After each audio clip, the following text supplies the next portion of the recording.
लालची बहू। एक बार की बात है, एक शहर में एक परिवार रहता था जिसमें एक लड़का और उसके माँ बाप थे। वह बहुत अमीर तो नहीं थे, लेकिन उनमें प्यार बहुत था। कुछ दिनों के बाद उस लड़के की शादी हो गई। उसकी शादी सलोनी नाम की लड़की से हुई। वह बहुत लालची थी।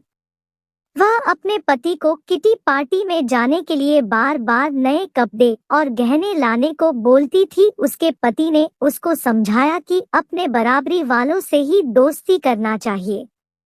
अगर तुम महीने में 15 बार किटी पार्टी में जाओगी तो तुमको हर बार नए कपड़े और गहने कौन दिलाएगा। लेकिन वह अपने पति से ही झगड़ा करना शुरू कर देती थी और बोलती थी कि अगर मैं नए कपड़े गहने पहनकर नहीं जाऊंगी तो मेरी सहेलियां मेरा मजाक उड़ाएंगी। तुम ज्यादा कमाने की तो सोचते नहीं बल्कि मुझे ही रोकते रहते हो। इसके बाद वह अपनी सास के पास गई और बोली, माँ जी आप मुझे अपने गहने दे दीजिए, मुझे किटी पार्टी में पहन कर जाना है। उसकी सास हैरान होकर बोली, हमारे समय में बहू अपनी सास को गहने रखने के लिए देती थी, लेकिन तुम मुझसे ही गहने मांग रही है। उसकी इन हरकतों से सारा परिवार दुखी था। एक दिन सलोनी की सहेली शिल्पा घर आई। उसने सलोनी की सास से सलोनी के बारे में पूछा। उन्हें बताया कि सलोनी पार्टी में गई है। शिल्पा ने सलोनी की सास से पूछा, आप इतनी दुखी क्यों दिख रही है। तब उनने सारी बात बताई कि सलोनी किस तरह बार बार नए गहने और कपड़े की डिमांड करती है और सारे पैसे इन पर ही खर्च कर देती है। वह शिल्पा से पूछती है कि ज्यादा जरूरी क्या है, रोटी या ये दिखावा। शिल्पा ने कहा कि जरूरी तो रोटी ही है, लेकिन सलोनी को यह बात समझानी होगी।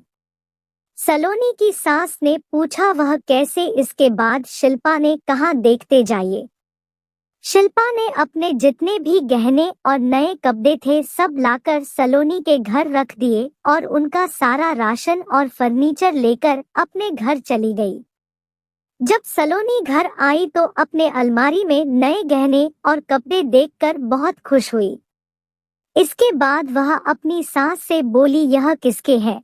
तो उसकी सास बोली, यह सब तेरे हैं, तुझको अब जितना बदल कर पहनना है पहन ले। सलोनी उनमें से नए कपड़े और गहने पहनकर घर में घूमने लगी। कुछ देर के बाद वह जब रसोई में गई तो उसने देखा कि घर का सारा राशन गायब था। राशन के डिब्बों में गहने थे। वह अपनी सास से बोली, यह क्या है, घर का सारा राशन और फर्नीचर कहाँ गया। उसकी सास बोली, वह सब बेचकर ही तेरे लिए नए गहने और कपड़े लेकर आए हैं, अब तो इनको ही बदल बदल कर पहन। सलोनी बोली, लेकिन गहनों से पेट थोड़ी भरेगा, खाना तो खाना ही पड़ेगा। तभी सलोनी की सहेली शिल्पा भी आ गई। उसने कहा, जब पहले तुम्हारी सास ने तुमको समझाया तब तुम नहीं मानी, इसलिए हमने यह सब किया। अगर तुमको लगता है कि तुम्हारा पति पर्याप्त नहीं कमाता तो तुम खुद नौकरी क्यों नहीं करती। तुमको इन फालतू के दिखावे से बचकर अपने घर पर ध्यान देना चाहिए।